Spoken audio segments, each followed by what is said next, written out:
हरिद्वार 24 नवंबर 2025। प्रेम नगर आश्रम हरिद्वार में आज एक भव्य और दिव्य भागवत महापुराण का शुभारंभ हुआ। इस पावन आयोजन में नेपाल, गुजरात सहित देश विदेश से आए श्रद्धालुओं की भारी भीड़ उमड़ पड़ी।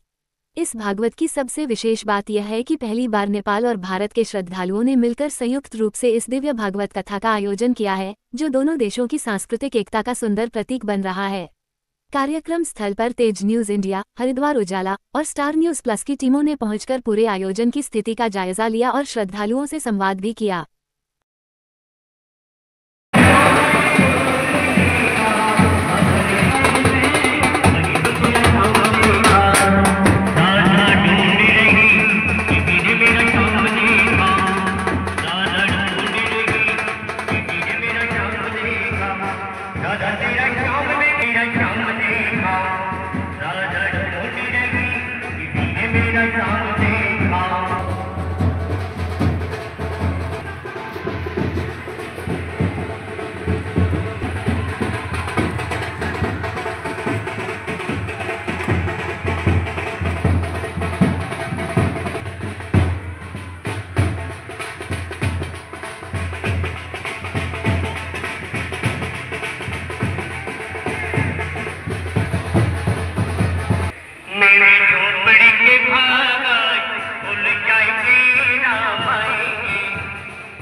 ये बहुत बड़ी खुशी की बात है कि नेपाल और इंडिया का कॉम्बिनेशन हुआ है। पहली बार इस तरह की भागवत भव्य दिव्य रूप से होने जा रही है। इस पर आप क्या कहना चाहेंगे, दो शब्दों में बात? आप सभी को श्री राधे राधे राधे। यहाँ पर विराजमान संतों को मेरा प्रणाम। देखिए, कहा जाता है एकम भागवतम शास्त्र मुक्तिदानी न गर्जति, एकमात्र भागवत जी जो मुक्तिदान की गर्जना करती है। और यहाँ पर सारे के सारे भक्त कई सारे मनोरथ लेकर के विराजमान है। कुछ भक्त नेपाल से आए हैं, कुछ भक्त भारत के हैं, तो कुछ विदेश से भी आए हैं। कह सकते हैं कि आप लोगों ने एक कहावत सुनी होगी, एक तीर से दो निशान, लेकिन यहाँ पर एक तीर से तीन निशान हो रही है। वो कैसे? पापनाशिनी माता गंगा का सानिध्य प्राप्त हो रहा है सभी को, और उसमें भी देवभूमि जिसमें माता गंगा यमुना का मतलब यहाँ से ही प्रादुर्भाव हो रहा है, और साथ ही साथ संतों का सानिध्य हमें प्राप्त हो रहा है। और उसमें भी क्या हो रहा है, सभी लोग भागवत कथा श्रवण करने जा रहे हैं, जो कि साक्षात भगवान श्री नारायण की वांग्मय स्वरूप है। तेने यम वांग्मय मूर्ति प्रत्यक्षा वर्तते हरे, सेवनात् श्रवणात् पाठात् दर्शनात् पापनाशिनी। इनके दर्शन मात्र से भी आपके संपूर्ण पापों का नाश हो जाता है। तो इस पर तो मैं यही कहना चाहती हूँ कि पूरा विश्व ही एक कुटुंब है, और नेपाल और भारत ही नहीं, पूरे विश्व से यहाँ पर भक्त लोग मौजूद है, और सब एक परिवार है। और परिवार एक साथ मिलकर के भगवान का नाम लेने जा रहे हैं, कीर्तन करने जा रहे हैं, भजन करने जा रहे हैं, सत्संग करने जा रहे हैं। तो इसमें तो आनंद ही आनंद है। और आप लोग भी हरिद्वार में जितने भी भक्त लोग विराजमान हैं, आप सभी भक्तों को भी हार्दिक हृदय से आमंत्रित करती हूँ कि आप लोग भी आइए, इस कथा का रसपान करिएगा। श्री राधे। हरिद्वार में आपकी ये पहली भागवत है, उससे पहले भी आपने भागवत की है? जी, मेरी तीसरी कथा कह सकते हैं। आज से कुछ 3-4 साल पहले मेरी यहाँ पर हो चुकी है, कनखल में। कनखल में आपके साथ भक्तों को क्या संदेश देना चाहेंगे आप?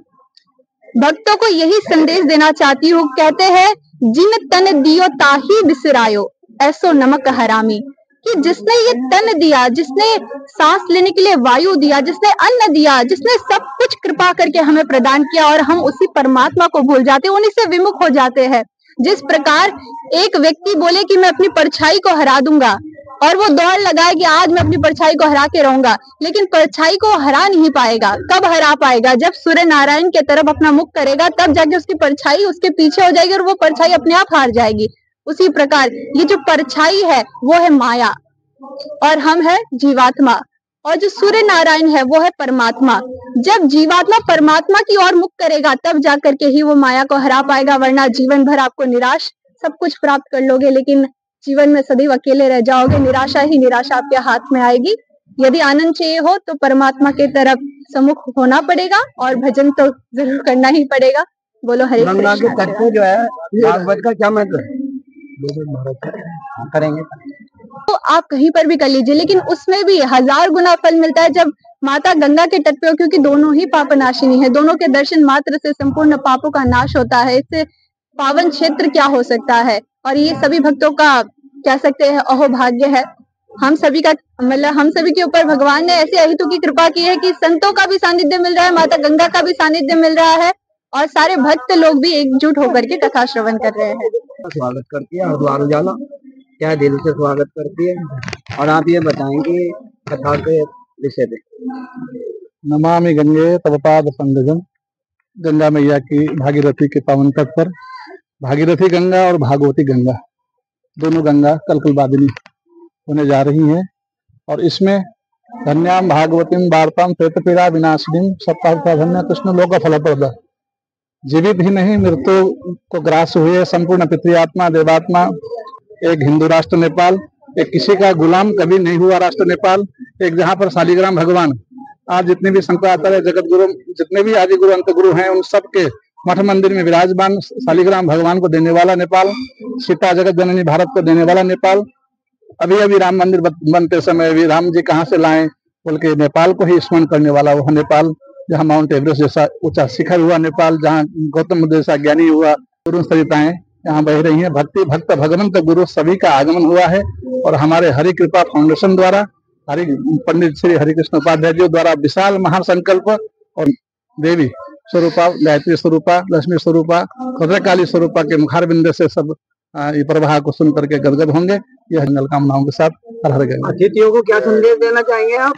अतिथियों को यही संदेश देना चाहते हैं कि जो गंगा जी के तट में आए हैं, पावन गंगा मैया का स्वस्थ रखें, गंगा मैया का भी ध्यान रखें, और अपने जिस लक्ष्य को लेकर के आए हैं आप सभी की मनोकामनाओं को पूर्ण भागीरथी मैया करेंगे और भागवती गंगा करेंगे, और आप सब स्वस्थ होकर के, आनंद होकर के, मस्त होकर के श्रवण करेंगे तो अवश्य धन्याम भागवतीम वार्ताम प्रेतपीड़ा विनाशिनी तो है साथ में यस्या स्मरण मात्र न जन्म संसार बंधनात्, संसार के जन्म के सब बंधन मोक्ष हो जाएंगे। धर्म वैदिक सनातन धर्म, सनातन धर्म, सनातन का अर्थ होता नाश नहीं होता, और वो नाश नहीं होने वाला क्या है?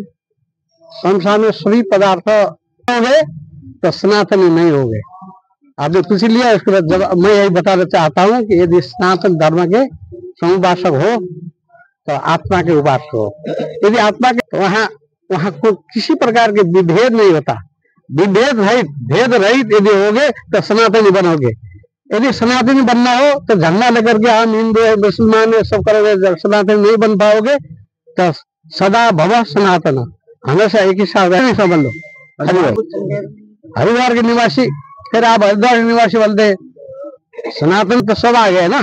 वैदिक सनातन धर्म में पूरा ब्रह्मांड विश्व ब्रह्मांड आ गया और हरिद्वार नहीं रहता।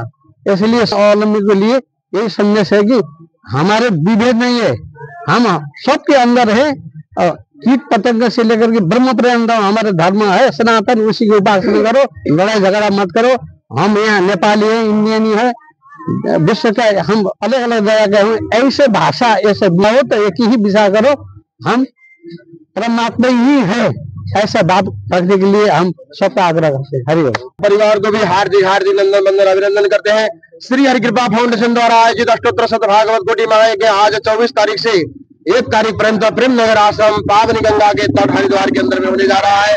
जो विश्व के अंदर में हरिनाम संकीर्तन प्रचार प्रसार एवं सनातनियों को एकजुट करने के लिए यह पावन गंगा तट पर 111 शंखनाद करके शंख को ध्वनि से शंखनाद करके संपूर्ण साधु संत महात्मा अबलात्मा विबलात्मा ज्ञानात्मा ध्यानात्मा सभी संत महात्मा नेता अभिनेता और कृषक और भक्त और भक्तिमती माताओं का परम संगम होने जा रहा है ऐसे दिव्य धाम में, और सभी भक्तों को आह्वान भी कर रहे हैं। और यहाँ पर इतना ही नहीं, माँ गंगा के तट पर 12 ज्योतिर्लिंग 1.25 करोड़ रुद्राक्ष का जो लिंग माँ गंगा के पावन तट पर होने जा रहा है, और संध्या कालीन में भव्य और सभ्य और आरती भी होगी, और संपूर्ण भक्तों के दुख विश्व ब्रह्मांड में रहने वाले सब विश्व के अंदर में जो वसुधैव कोटि महायज्ञ में संपूर्ण भक्तों को कल्याण करने वाला माँ पावनी गंगा के तट पर जहां जहां ये संदेश जा रहा है, नेपाल भारत विश्व से अभी भी 3 4 दिन 5 दिन 6 भूलिएगा, प्रेम नगर आश्रम अब आज से प्रारंभ हो रहा है, 1 दिसंबर तक है। जो भी इस न्यूज को सुन रहे हैं सभी लोग आए, सबका कल्याण होगा।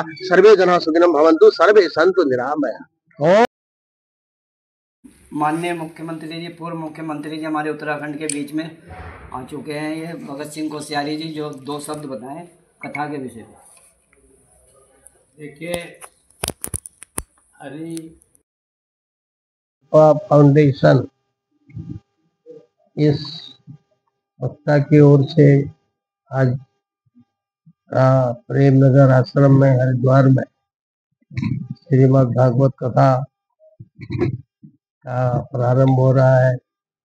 और ये जो आश्रम है या ये जो फाउंडेशन है, ये भारतीय संस्कृति, सनातन संस्कृति, हिंदू धर्म, इस सब की रक्षा के लिए काम करते हैं। और इन सब की बड़ी विशेषता ये है कि ये भारत नेपाल मैत्री के लिए अहर्निश काम करते हैं, करके संस्कृति के विकास में काम करेंगे। अंततोगत्वा हमारा धर्म, हमारी संस्कृति यही हमारी काम आती है। और ऐसे संगठन के द्वारा भारत नेपाल मैत्री का प्रयास भी होगा, साथ साथ में भगवान का भजन भी होगा, कथा कीर्तन भी होगा। थोड़ी देर के लिए जितनी देर कथा वचन सुनेंगे, आदमी का मन शांत में रहेगा, घर परिवार की दुनिया भर की चिंताएं उनसे मुक्त रहेगा, और भारत नेपाल संबंध मजबूत होंगे, दृढ़ होंगे। बस हरिद्वार के निवासियों को कुछ संदेश हरिद्वार के निवासी तो सारी दुनिया को संदेश देते हैं, इसलिए मैं कौन होता हूँ संदेश देने वाला। पहली बार इस तरह का कॉम्बिनेशन देखने को मिल रहा है कि नेपाल और इंडिया की भागवत हो रही है, इसी तरह आप क्या कहें? ये नेपाल और भारत एक ही है, और भारत नेपाल की मैत्री बहुत पुरानी है। हमारे अनेकों लोगों ने, और हमारा रोटी बेटी का संबंध है नेपाल के साथ। नेपाल की जो सभ्यता और संस्कृति है वो भारत के साथ मेल खाती है, और हम